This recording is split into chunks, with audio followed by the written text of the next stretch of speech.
This week, Lord Crocosquirrel rags on Ubisoft. We go into particulars in 60 seconds.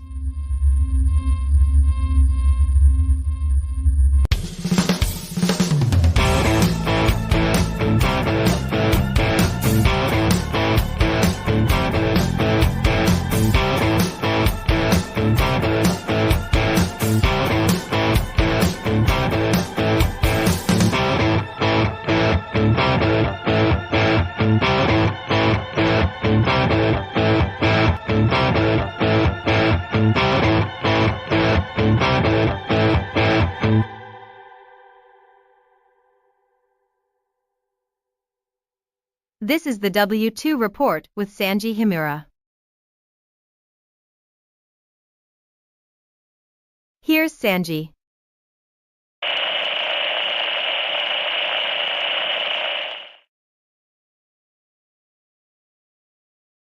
Hello, everyone, and welcome to another exciting episode of the W2 Report. I am your host, Sanji Himura. I am the tax man. Joining us today is Lord Crocosquirrel, who goes over the ground rules as always. Rule number 1, beat out the tick. Rule number 2, if you have any questions, please refer to rule number 1. All right. Introducing our third man in the ring today, Mr. Lingerin. Oh, hey, it's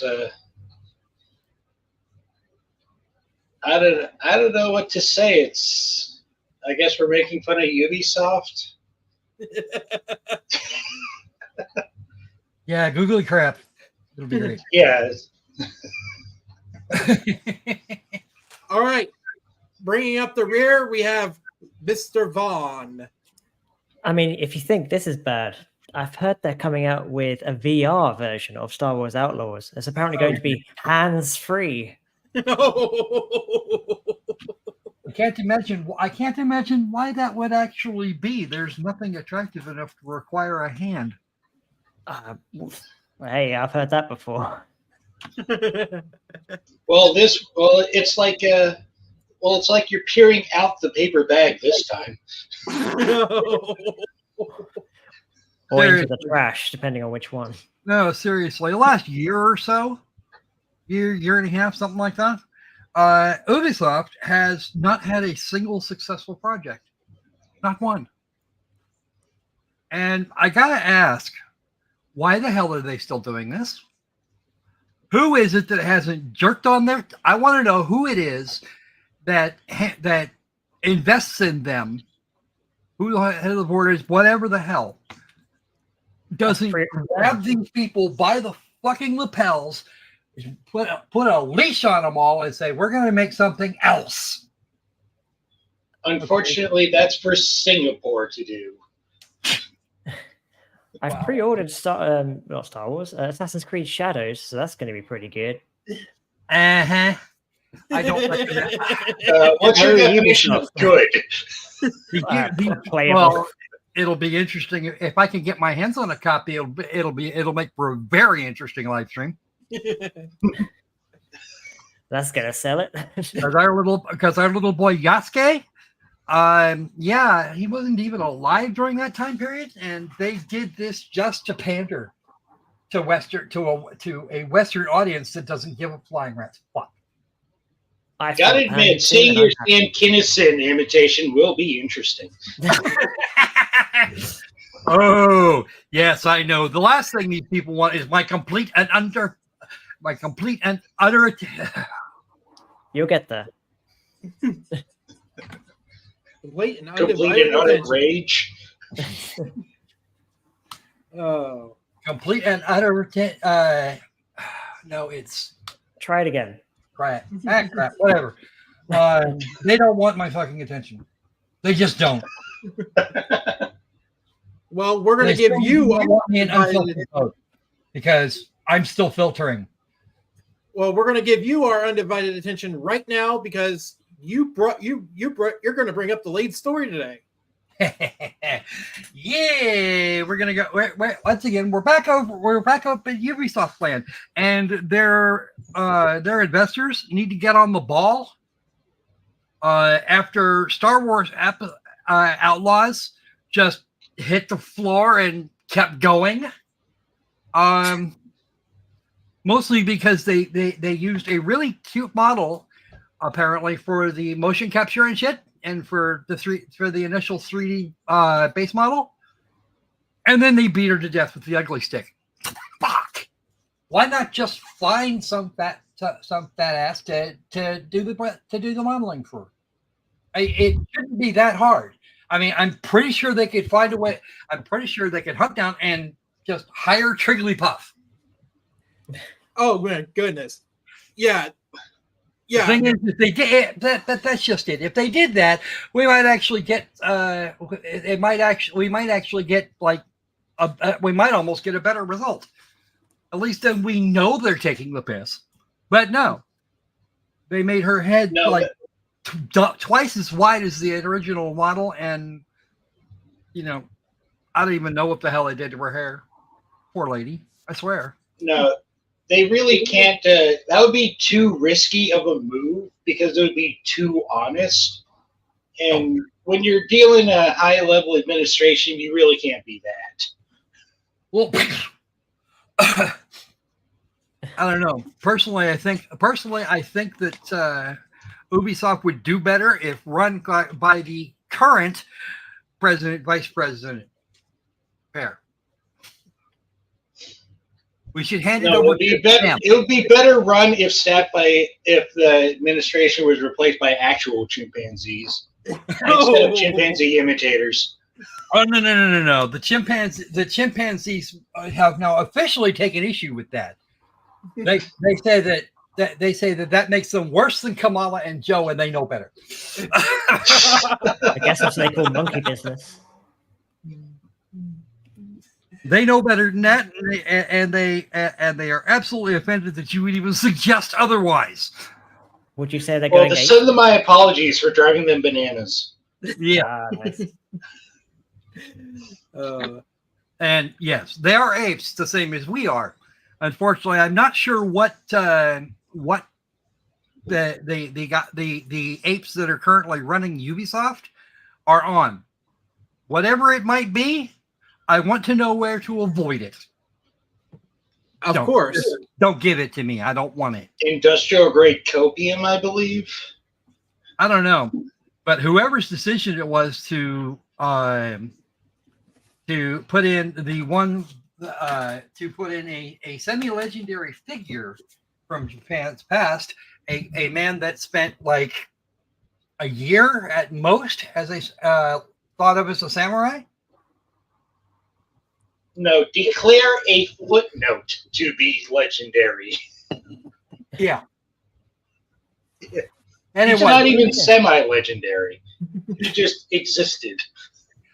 He existed. He found his way into the historical record. So either way, at most, he was considered a samurai for like a year or 18 months at most.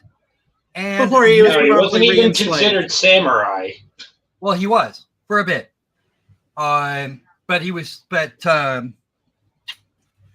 Yeah, and yeah, he spent 18 months as a samurai before he got re-enslaved again. Yep. Oh, Squirrel, you just to add insult to injury, he never saw combat, not once, because he was too powerful and too intimidating. You don't fight someone like that. You wouldn't think I'm powerful or intimidating, but you're correct. If I don't like you, don't get within three time zones. Fair enough. Yeah, I'll end you. Well, unfortunately, it's way too late for me. Well, he's been like that since birth, so.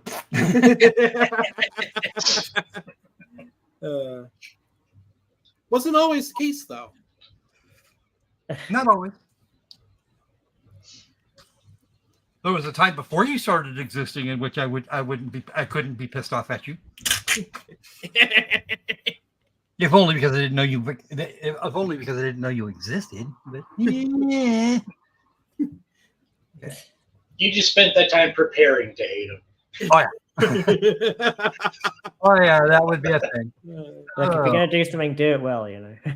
Oh, you're gonna if you're You gonna. know, Yeah, if you're gonna You just do it, started do it right. waking up, and you just started waking up. Damn it, Lebowski! And Big Lebowski hadn't even come out yet. You had no idea why you said that. It doesn't matter.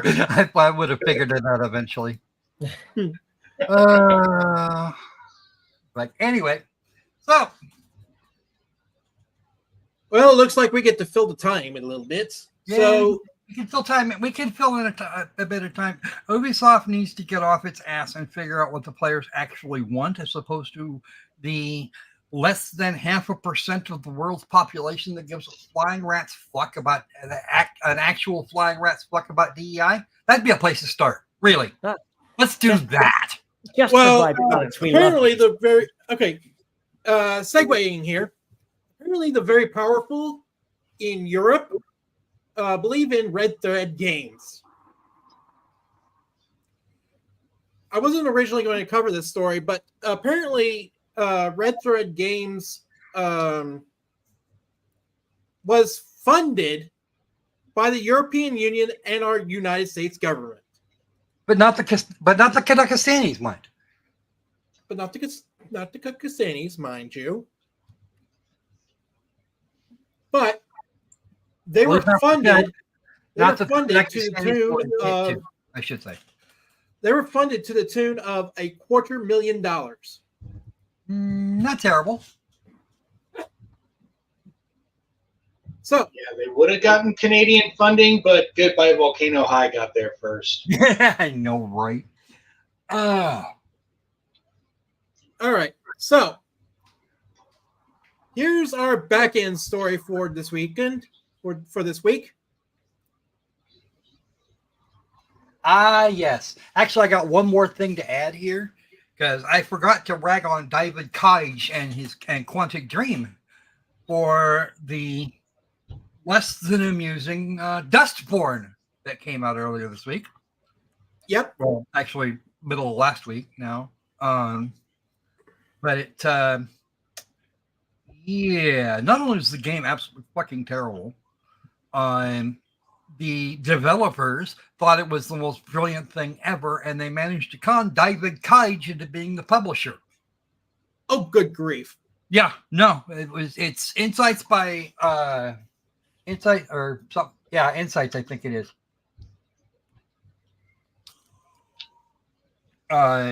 Well, I don't know what you're talking about. It totally changed my life.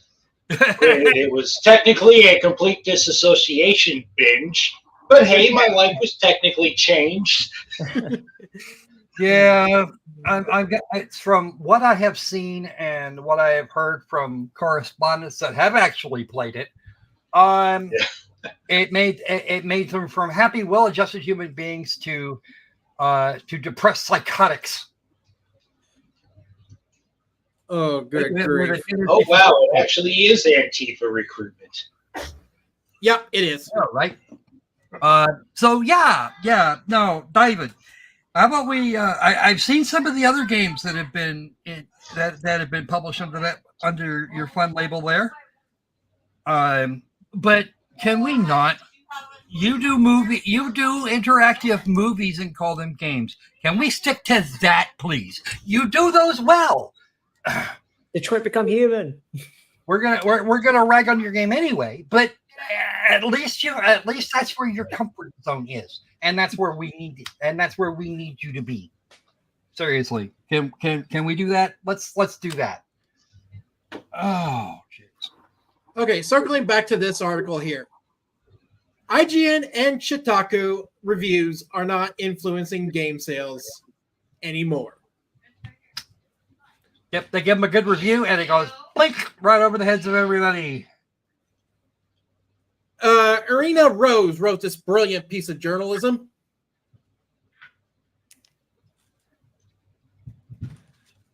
And the first sentence really says a lot. Oh, Concord. Mainstream gaming sites are no longer the driving force behind game sales, as seen with titles such like Dustborn and Concord. Ironically enough, I believe IGN gave both of these games a 7, What a surprise. They always give 7s.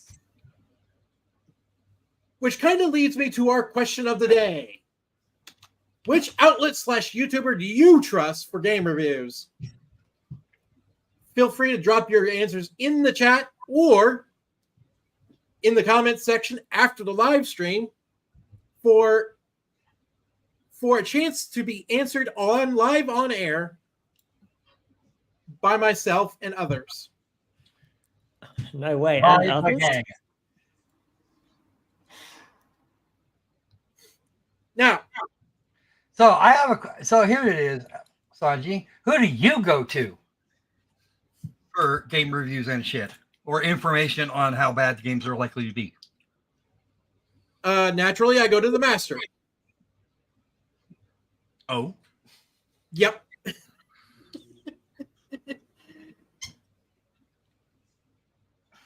Who's the master?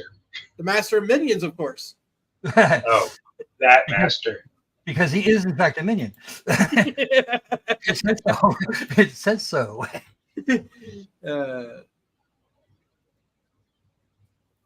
Yeah, I tend to go with Master Blaster myself. Now, there was a time when sites like IGN and Kotaku were the gatekeepers of gaming culture.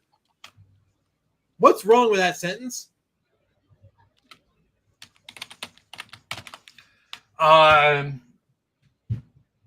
It's retarded.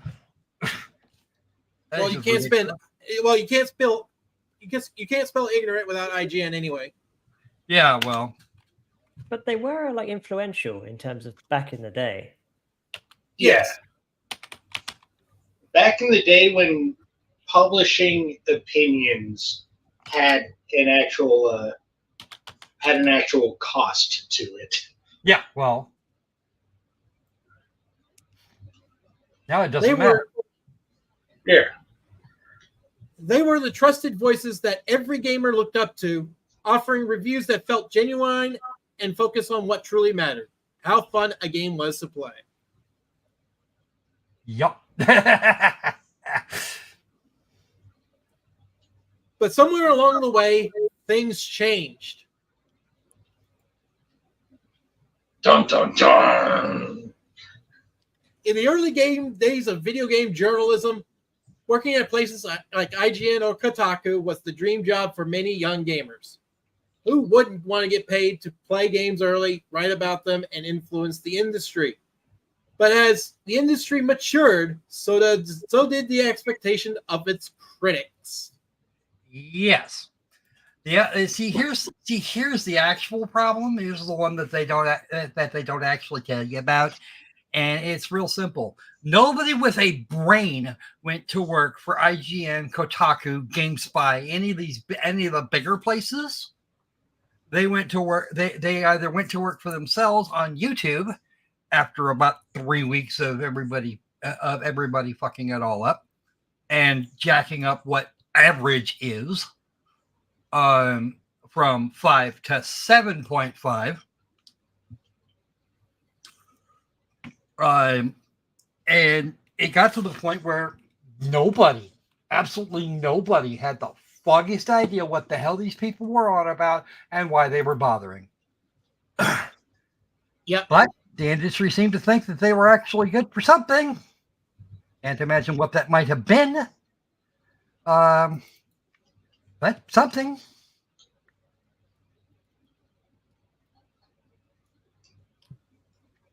Carry on. As far as influencing game sales, YouTubers really started taking up that torch starting with PewDiePie in like 2010, 2012. When he would stream a game, get really emotive about it, and then the people watching him would buy it too. Well, no longer were games evaluated solely on their gameplay, graphics, or innovation. Instead, the messaging of the game, the political or social commentary it contained, began to take center stage. Bingo. Thank you for hitting the nail on the head. Yep. It was what was once about joy and entertainment became a platform for pushing narratives. Yep, and that's the same sort of thing that killed NeoGAF.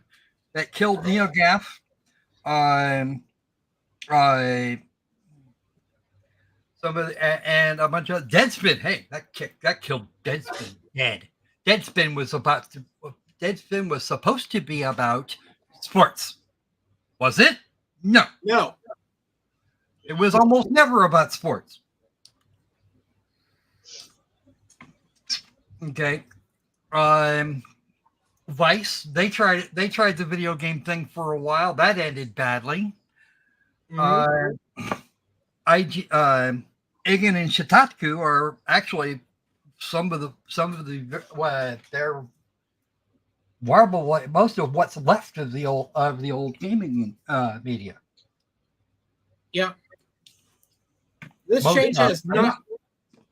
There are other websites, smaller websites that are leaner and hungrier, and actually want to talk about the fucking games. Game Rant, I like them. Game Rant is okay. Tech Raptor, I think, died here not too terribly long ago. I think. I know they had run into some problems here about 6 or 8 months back. But then you've got smaller outfits that are not doing as well in terms of not doing quite as well in terms of how much access they can get their hands on, but the stuff they are getting and are doing tend to be far better quality. Tech Raptor is still up, by the way. Oh. I was of the opinion that they were having serious trouble. They may have been able to reorganize themselves out of it. This change has not gone unnoticed by the gaming community, which is now increasingly skeptical of reviews from these once revered sources. I'm still having a hard time thinking of those as revered. Yeah. This shift has created. Go ahead. Pretty sure it's either a blatant advertisement or malicious defamation. Oh yeah, no, that was all of it. That was all of a thing. What the unholy fuck? I mean, I could probably say some similar shit, but would that be accurate? No. Wouldn't even be useful, actually. Like in any way. All right, I'm going to go into a reading spree. Go for it. This shift has created a noticeable divide between what game journalists say is good and what gamers actually enjoy. Consider the stark difference in reception to games like Star Wars Outlaws, Concord, and Dustborn. All three of which have failed miserably. All of them. All three have failed. And that's just in the last couple of months. But they've succeeded at failing. Oh, yes. If they it was a moral victory. That's not even the point. They don't need lessons in how to fuck it up. They've got those. They got that part down. And have had for quite some time. On the other side, we have Black Myth Wukong that she's about to bring up. And yeah, I've been told that's actually a pretty good game. Oh yeah, it got an entire 8 from IGN. Ooh. But there are a lot of the other websites are giving it shit because, well, it doesn't have enough black people on it. Yeah, it doesn't have enough black monkeys. Which are they sure they are those reviewers sure that they want those to be in Black Myth Wukong? Are they certain they want that diversity? IGN and Kotaku both ragged on that game, and it got more popular than ever. Yeah. Well, I'm in somewhat of a speaking of Black back. If I could learn how to fucking talk. Speaking of Black Myth Wukong, there was somebody who said, I believe it was from Shroud, I believe. Don't quote me on that. But this person said, if Black Myth Wukong doesn't even get Game of the Year, doesn't even get nominations, a lot like how Hogwarts Legacy got passed over at the Game Awards. Hey, Hogwarts Legacy was my game of the year last year. That shit kicked ass. And took names. They did well against their source material. The story, while not any great shakes, at least fit the setting. Characters were all in line. Yeah, even some callbacks to the books. Call forwards, I suppose. No, it's callback. Yeah, especially the name Lady Serona, which makes sense only as long as you're sane. Yeah. So I guess it's a bit of a hurdle. Well, everybody's a little bit crazy. The only truly sane people there are folks that they used to lock up in sanitariums. Why did they do that? Because the fuckers couldn't deal with the insanity that the rest of the world thrives on, and they fucking snapped. How was the asylum, Squirrel? Was it okay or? Yeah, no, it was. Oh, good man, good. Okay, continuing on. Then it was kind of cold and quiet. Continuing on. I'm going to jump ahead a little bit. This Chinese action RPG was slammed by IGN and Kotaku, partly due to a controversy involving Sweet Baby Inc. Oh yeah, I remember. Sweet Baby Inc. told them that they were going to be engaging their services for like $10 or $15 million, some really obnoxious. $7 million. And they said, "What?" It was for $7 million was the offer. Well, guess what? You guys at Wukong went, Fuck off. We can do that, or we can spend that $7 million getting the fur to render that much better. We're gonna go. Or we can spend that $7 million on bug fixing, which they did.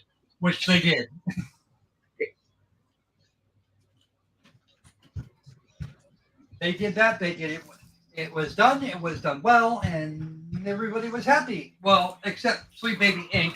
And here's the problem. They're never happy, so that doesn't count. Developers refuse Sweet Baby Inc.'s demand, but they made it public. So then now we get a better look at the grift. No, it's not going to be DEI friendly because the Chinese, dude, they don't care. Most of their audience is going to be in China, and China is xenophobic enough that they don't give a flying that it would actually do the game harm to have a bunch of black dudes in it. It would. It'd hurt. Ironically, it's like the Box Day of the West would have to compete with China's own Box Day. I know, right? Actually, it's not even the West. There's like I said earlier, there's less than 3% of the population worldwide that wants anything to do with that shit in the first place. They just happen to be the 3% that's being loudest. Well, you don't want me to call you this ism or ist. You're guilty of ism, whatever the fuck that means, or phobia. Islamophobia. I know a lot of people that are scared to death of the followers of Islam. Why? Because they blew up a building right in their neighborhood. Actually, it was 2 buildings. Well, and phobia is not hatred. Different things completely. Here's Here's Pirate Nation on the blackmail attempt.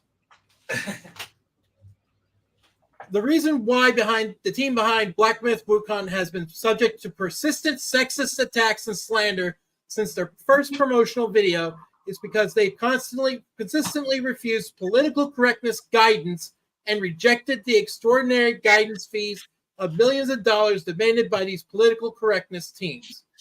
Actually, such teams are quite common in Europe and America. They interfere with works such as Assassin's Creed, Dying Light 2, Stay Human, and God of War by pushing for politically correct female protagonists. These changes are the direct result of interference and guidance of such teams. Game science teams refuse to communicate with these groups and reject their interference. More importantly, they refuse to pay the exorbitant $7 billion in guidance fees. This is the direct reason why they are being attacked and slandered. Some justifications are based on the team's lack of diversity or representation, which doesn't align with the political correctness standards. A typical example. Standard where? That's the other side of it. Where is this political correctness standard start? Where does that start? And why does somebody else somewhere else have to be bothered with it? Riddle me that, Professor. I just don't understand why Sweet Baby Inc. is allowed to continue its anti-Asian assaults. I know, right? That's not politically correct. Well, no, it's perfectly politically correct because Asians are considered white to a large degree. Oh, right. They're the thought of as white or white adjacent. And it's funnily adjacent. Yeah, it's the more moderates versions of these creatures that say white adjacent as opposed to just fucking white. I feel like that or adjacent part is very much. Any of you have ever seen your average Caucasian standing next to any Asian person? Okay, you can tell there is a difference. Well, a typical example is an article by a major IGN writer criticizing Hogwarts Legacy and refusing to evaluate or promote it due to its lack of political correctness. There is a reason why Hogwarts Legacy wasn't reviewed by IGN. It was J.K. fucking Rowling. Yeah, it was J.K. Rowling. But it was a good game. Own opinions on what's what. She's allowed to hold those opinions. Just they don't think she should be speaking about them. There's your problem. Exactly. There's my problem. Because in England, just like here, or at least for the time being, at least, if the English are going down a bad road, freedom of speech is a thing.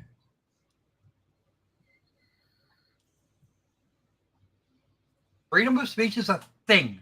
And if they don't like the thing, they can fuck off. No, if they don't like the thing, they can extradite you to Britain. I believe they're trying to say. That's what they're trying. It's never going to work. Because that sort of thing, that sort of treaty would be, I don't know, probably 200 million pages long. Trying and define what could be considered a crime under British law that would enable them to extradite somebody from any other country. Never mind the United States, Kazakhstan, Australia, India, China, Japan. Okay, Colby, take that to your mom. Okay. At the end of the day, it doesn't matter what these critics say anymore. The gamers have stopped listening. The power and influence that sites like IGN and Kotaku once wielded have dwindled to almost nothing. The gaming community has moved on, and those who fail to recognize this shift are being left behind, talking to an audience that no longer cares. Yep, we don't care because they're gonna go run off to somebody like me who can actually look at a game and look at it objectively and say, okay, you know what? I've been at this thing for 5 hours now, and I can't get anywhere because my jump, just the jump, is a suggestion, more or less. I point the stick in one direction and hit the jump button, and it's the same. For the same action, you'll either jump less than an inch, or you'll be clear across the other side of the fucking room. And yes, that has actually happened in a game that I looked at. Let's just say it didn't get a very good write-up. 7 out of 10 on IGN? Or? Huh? 7 out of 10 on IGN?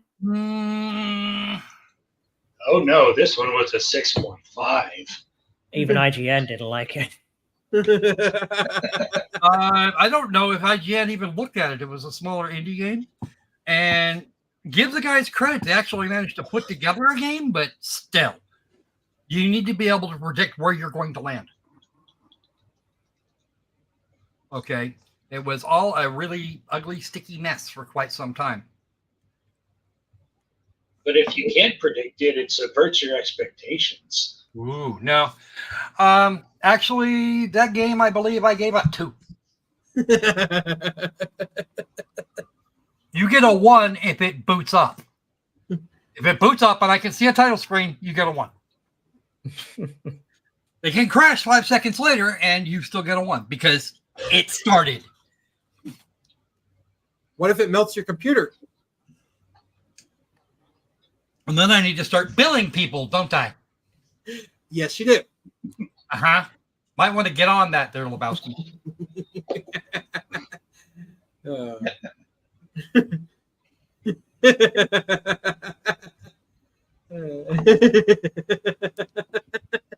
I just realized what you did. You think?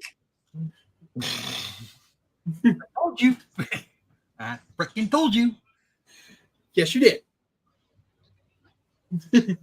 But yeah, no, the major gaming websites have been going downhill for fucking ever. There's going and the younger generation is going, why do I go see that? Why do I go talk to? Why go read that when I can do why not just get the TLDR out of the way, and rather than do that, how about I just go watch this guy that thinks he's a Crocosquirrel play that game? And even if he sucks at the game, I can still see what it is. Yeah.